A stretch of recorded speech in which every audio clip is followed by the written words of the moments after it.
Hi, welcome to Telugubadi channel. ఇటు తెలంగాణలో కాంగ్రెస్ ప్రభుత్వం అధికారంలోకి వచ్చి కూడా దాదాపు 2 సంవత్సరాలు అవుతుంది. వాస్తవం చెప్పాలంటే బీఆర్ఎస్ పార్టీ ఓడిపోవడానికి కారణం కూడా 6 గ్యారంటీలు.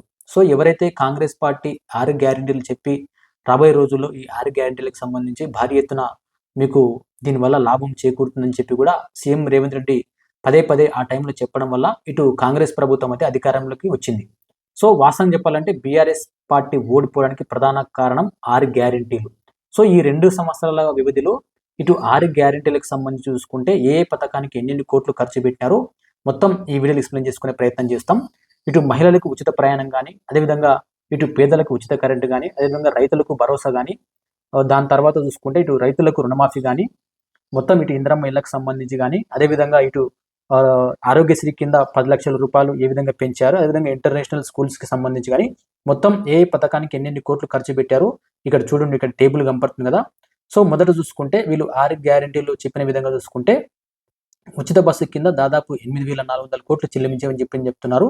కాకపోతే వీళ్ళు ఆర్టీసీకి ఇప్పటిదాకా 6,600 కోట్లే చెల్లించామని చెప్తున్నారు. కాకపోతే ఆర్టీసీకి ఇంకా 2,500 కోట్లు పెండింగ్ ఉన్నాయి. సో ఈ పెండింగ్ వల్ల ఆర్టీసీలో ఉన్నటువంటి పిఎఫ్ కానీ, అదేవిధంగా వాళ్ళకి రావాల్సిన సిసిఎస్ బకాయిలు కానీ, అదేవిధంగా ఇటు ఉద్యోగులకు చెల్లింపు కానీ, ఇట్లా మొత్తం 2,500 కోట్లు ప్రభుత్వం నుంచి అయితే పెండింగ్ ఉన్నట్టు తెలుస్తుంది. సో వాళ్ళు లబోదిబం అంటున్నారు ఆర్టీసీలో పనిచేసే ఉద్యోగులు. ఇక గ్యాస్ సిలిండర్ విషయానికి వస్తే దాదాపు ఇప్పటిదాకా 2005లో 700 కోట్లు ఖర్చు చేశామని చెప్తున్నారు. ఇక ఉచిత విద్యుత్ చూసుకుంటే దాదాపు 3,400 కోట్లు ఖర్చు చేశామని చెప్తున్నారు. ఉచిత విద్యుత్ అంటే మీకు తెలుసు కదా, ఒక్కొక్క పర్సన్కి 2,000 యూనిట్లు ఫ్రీ వచ్చే విధంగా చూస్తున్నారు. ఇటు రైతు భరోసా చూసుకుంటే ఇంతకుముందు ఈ పథకం కింద కూడా భారీగా అంటే రైతు బంధు ఉండేది, దీని రైతు రుణమాఫీ చేశారు. సో దీనివల్ల కూడా దాదాపు 21,426 కోట్లు రిలీజ్ చేశామని చెప్తున్నారు ఈ 2 సంవత్సరాల వ్యవధిలో. ఇటు రైతులకు రుణమాఫీ చూసుకుంటే ఒక్కొక్కరికి 2 లక్షల చొప్పున కూడా వీళ్ళు అధికారంలోకి వచ్చినాయి. దాదాపు ఈ 2 ఏళ్ల వ్యవధిలో 20,616 కోట్లు కూడా రిలీజ్ చేశామని చెప్తున్నారు. ఇక ఇందిరమ్మ ఇళ్లకు సంబంధించి చూసుకుంటే 3,200 కోట్లు కూడా రిలీజ్ చేశామని చెప్తున్నారు. ఇక యంగ్ ఇండియా స్కూల్స్కి సంబంధించి చూసుకుంటే 15,600 కోట్లు ఖర్చు చేశామని చెప్తున్నారు. అదేవిధంగా రాజీవ్ ఆరోగ్యశ్రీ కింద చూసుకుంటే ఇప్పటిదాకా 3,000 కోట్లు కూడా రిలీజ్ చేశామని చెప్తున్నారు.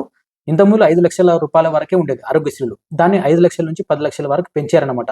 సో దానివల్ల కూడా దాంతోపాటు ఇటు 1,535 రకాల జబ్బులకు కూడా వైద్యం చేసుకునే అవకాశం కూడా ఈ ప్రభుత్వం అయితే వెసులుబాటు కల్పించినట్టు తెలుస్తుంది. సో చూశారు కదా, వీళ్ళు అధికారంలోకి వచ్చిన తర్వాత దాదాపు 70 నుంచి 80 వేల కోట్లు ఖర్చు చేశామని చెప్తున్నారు ఇక్కడ లెక్కల ప్రకారం. కాకపోతే ఇప్పుడు యంగ్ ఇండియా స్కూల్స్ ఉన్నాయి కదా, దానికి 15,600 కోట్లు అని చెప్తున్నారు. ఇంకా డబ్బులు రిలీజ్ కాలేదు. అదేవిధంగా ఇటు ఉచిత బస్సు ప్రయాణానికి 8,400 కోట్లు చెల్లించామని చెప్తున్నారు. కాకపోతే 6,600 కోట్లు చెల్లించారు. ఇంకా దాదాపు 1,600, 2,500 కోట్ల దాకా పెండింగ్ లో ఉన్నట్టు తెలుస్తుంది. సో ఇవన్నీ లెక్కలు మళ్ళీ ఎంతవరకు నిజము అబద్ధమా మనకు తెలియదు అనమాట. సో వీళ్ళు ప్రకటించింది మాత్రం వీళ్ళు ఇచ్చిన నివేదిక ప్రకారం చూస్తే దాదాపు ఈ 2 ఏళ్ల వ్యవధిలో తెలంగాణ రాష్ట్రంలో 70 నుంచి 80 వేల కోట్లు అయితే ఖర్చు చేసినట్టు తెలుస్తుంది ఈ 6 గ్యారెంటీల స్కీమ్ లో భాగంగా. సో చూశారు కదా, రాబోయే రోజుల్లో ఇటువంటి ఏ అప్డేట్ ఉన్నా మన ఛానల్లో పెట్టే ప్రయత్నం చేస్తాను. Thanks for watching Telugu channel.